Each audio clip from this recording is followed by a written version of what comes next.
Hello, welcome to our channel. In this video we are going to be exploring the Eureka Plumas mine and also taking a look at the Mohawk Stamp Mill. So stay tuned and enjoy the video.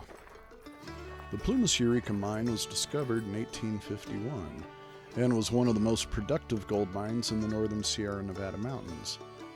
In its lifetime, from 1851 to 1942, claims of $20 million worth of ore were made. However, without any clean records to go by, those claims are unsubstantiated, and were probably exaggerated due to the sale of the mine and some of the promotions going on at that time.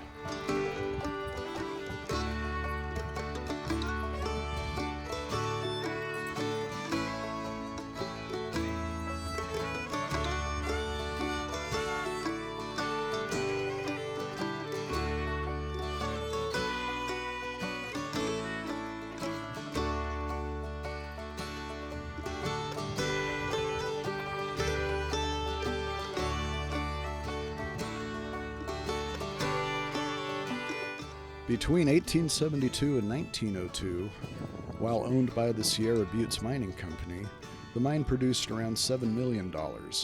That is about the only time they actually had clear records. Before 1872 and after 1902, there's no records available. But the actual lifetime production is estimated to be between $10 and $15 million.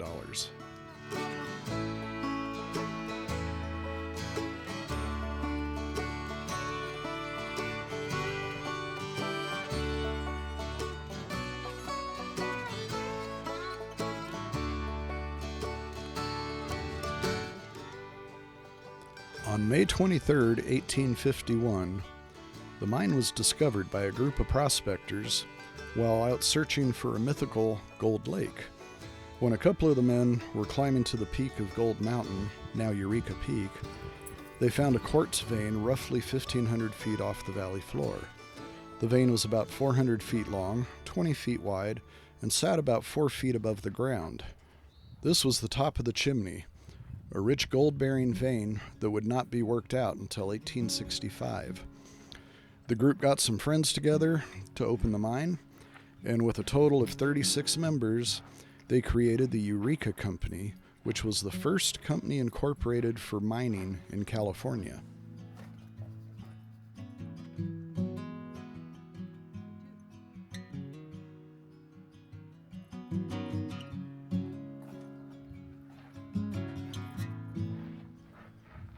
This ore crusher is a good example of how a stamp mill works.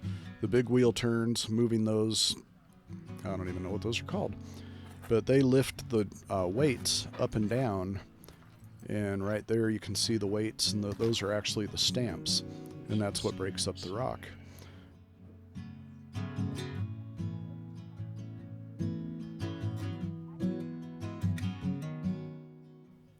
This is taking a look at a lot of the old mining equipment and machinery that was used.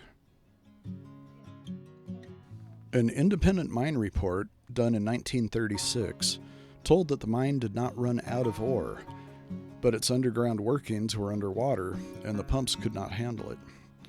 So there may be a significant amount of gold still below all the existing mine, but now that the property is all in a state park, we will probably never know. And now we're taking a look at the old wood shop. Some of these old tools are just fascinating.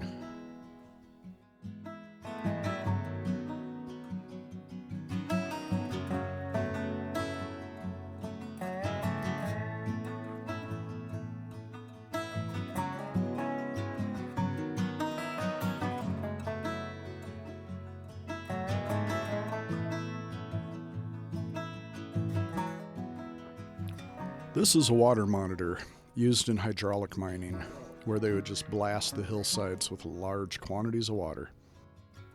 The pressure coming out of these nozzles could easily move a 50-pound boulder.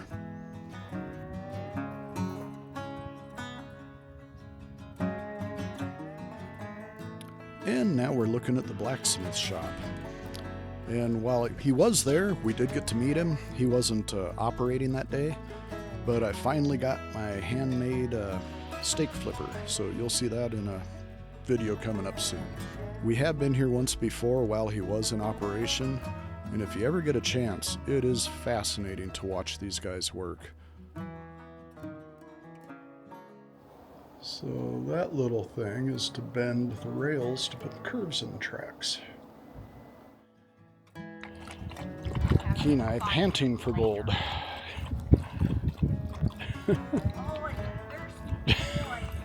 Yeah.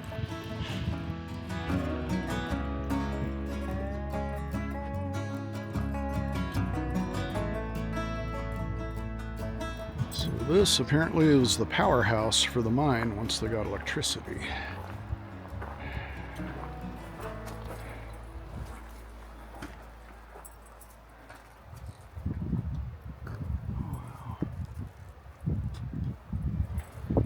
So there's the water wheel.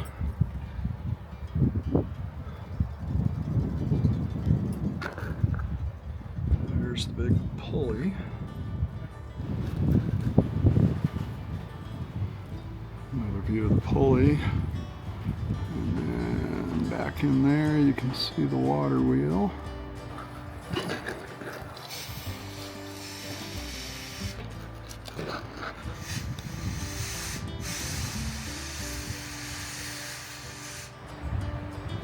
So this is the actual generator.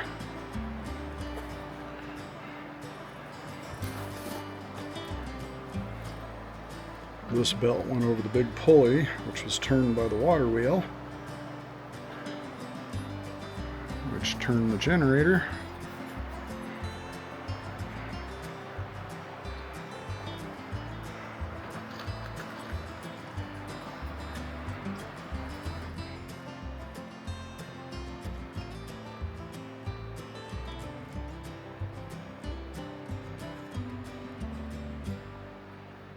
Another view of the pulley and the channel for the water. And the big belt.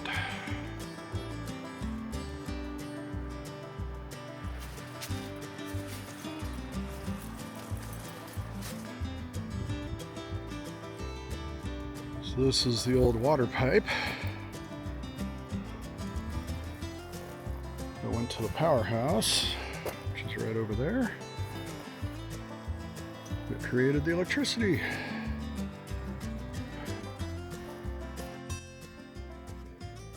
And now we're back in the museum where they have this incredible model of the Mohawk Stamp Mill. And in just a minute or two, it will be in operation.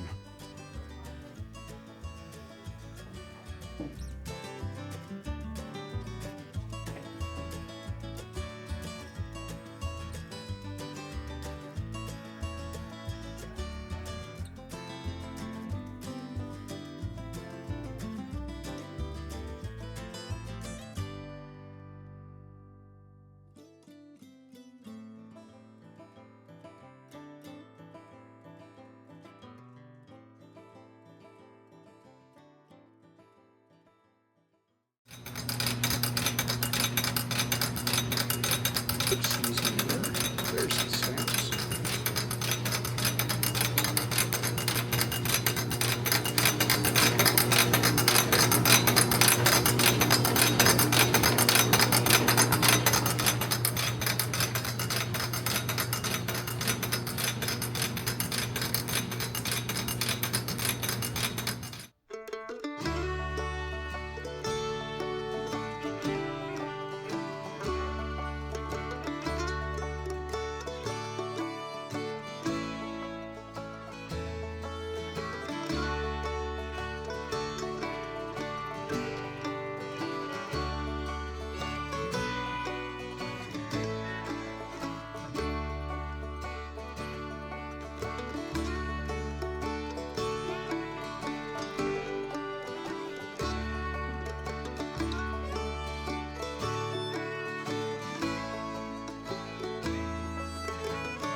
Well, as always, thanks for watching the video. We do appreciate it.